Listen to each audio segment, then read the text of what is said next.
Okay, just a very quick one before the Grand Prix starts.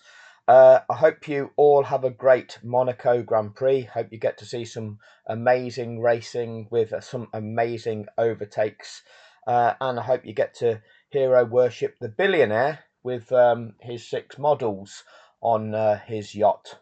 Um, some of them might be hookers or crack whores. Who knows? Each to their own. Anyway, haven't got time in this video to go through where Max unnecessarily impeded cars and just got a reprimand, nor when Max was unnecessarily impeding a car and no further action was taken. And nor have I got time to go through when Oscar was hit with a 3-place grid drop for unnecessarily impeding a car. But that resulted in the car he impeded not getting out of Q1. Okay, Meg down there. So maybe we'll look at more incidents like that in a future video. Let me know in the comments section if you can come up with any further examples of when Supermax wasn't penalised for impeding and yet other people were. Just a final thing. In terms of strategy for this incredible race we're about to witness, there's now the extra jeopardy of an extra mandatory pit stop. We have to artificially introduce drama somehow. It's like a football match where they throw on the extra ball. Woohoo! Can't wait. And somebody has suggested in the comments section they read something on Reddit. It wasn't Kermit that read it though. But the strategy that they were saying was that you could, if you're a back marker, if you are somebody that's starting low down the grid, you can pit immediately, pit after say lap 1, and then that's one pit stop out of the way, and then as with a late safety car, that could like really boost your positions, and then basically just you know do a blockade like Alonso did the other year, and just nobody can get by you. That might work.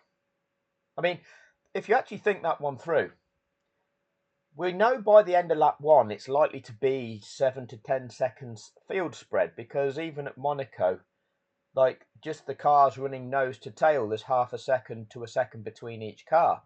So even with half a second, you're still talking about 10 seconds. So in the space of a lap, just after one lap, you're probably talking 10 seconds plus between the first place runner and the car down in 20th, assuming all have made it around that first lap. So already you're 10 seconds behind the leader anyway. But what we did see in the last couple of years is the cars in the lead aren't lapping anywhere near what they're capable of doing.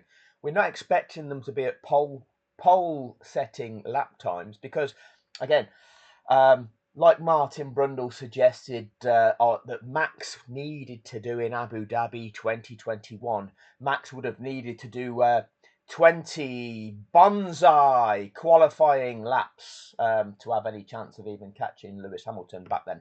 I don't know if 20 bonsai qualifying laps are even possible on a set of tyres. Probably not, but Martin would know, he's the expert.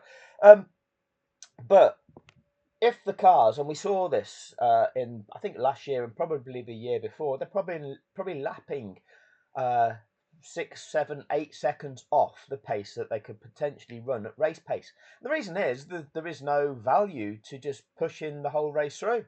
There's just no value to it. All you need to do is keep your car online effectively.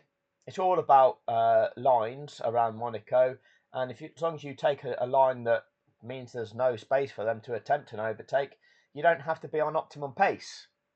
So with that being the case, if you take an early pit stop and let's say you lose 20 to 30 seconds, worst case 30 seconds, if you then come out of the pits in free air, you can catch the back of the field if you're lapping at a reasonable pace, rather than be constrained to lapping at the same pace as everybody else. And if the leader's just saying, well, I'm in the lead and all I need to do is go around here like roadblock Alonso did the other year back, nobody can overtake me anyway, so I'll just dictate the pace. So if they decide to do that and they are, let's even say they're 5 seconds off the pace, Well, then within 6 laps, you'd have caught that 30 seconds up. So within 6 laps, having changed your tyres, you'd be back on the back of the pack. Field spread could be an issue. But having done that, you could do it again, pit again, be 30 seconds adrift of the pack, go and then catch it back up again. There's your 2 pit stops. You're back on the back of the pack. Everybody else now got to do their stops, and they're going to come out behind you.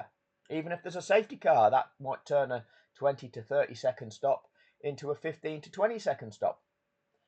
But as long as the field spread's not too much, you're going to gain positions, aren't you? So let's see what happens. There's a potential strategy suggested by, well, I don't know if it was in depth, suggested by those on Reddit.